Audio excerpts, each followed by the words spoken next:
7 things to stop doing to your hair during the winter because it's drying your hair out. So let's dive into it. I did a video on how to revive dry brittle curls in the winter, and you guys love that. Also, the best ingredients to look for during the winter months, because you need to change up your regimen, believe it or not, because cold air equals low humidity, which means moisture evaporates faster. So your hair is going to lose a lot of moisture during the winter months. Number 1, washing with hot water. You need to stop doing this during the winter because it's going to dry out your hair even more. Washing with hot water strips your hair of natural oils, makes curls dry and brittle. And I know you're tempted during the winter because it's so cold, you want to take a nice hot shower. And if we're going to take a shower, let's wash our hair. You cannot wash your hair. You should not wash your hair in hot water during the winter or any other time because it's definitely stripping your hair.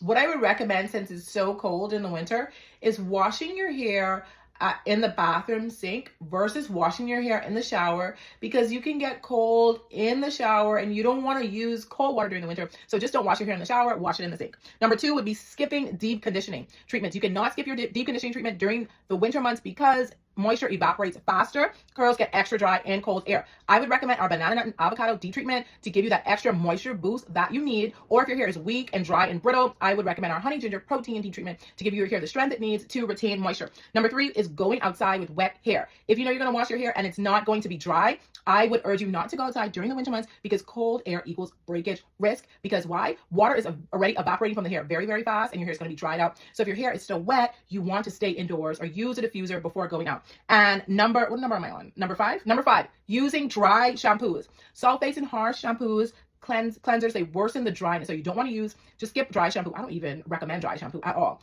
We need the old school way of washing your hair: water, shampoo, rinse it out. That's how you should be shampooing your hair. Dry shampoos, let's cancel that. Anyway, no, sorry, this is number 5. Neglecting your scalp. You cannot neglect your scalp during the winter months because we know that winter equals, dry, itchy, flaking scalp. I did a video about which oils to use during the winter on your scalp. Go check that out. Dry scalp equals flakes, itchiness, and stunted growth. Number 6, skipping the lock method. You cannot skip the lock method during the winter. You need to use your leave-in, your oil, your cream, or your leave-in, your cream, and your oil. This is an absolute must if you want to retain moisture during the winter. And lastly, wearing cotton or wool without protection on your hair. You want to use a hat or a scarf that is made from silk or satin, or the inside of that hat is lined with silk or satin so that your hair doesn't get dried out. Because wool and cotton, it sucks moisture from the hair and the air is already dry, so you're doing damage twice with the dry air and the material of clothing or hats that you're wearing. If you learned anything from this video, I would love to hear from you. Leave me a comment. Have a great day.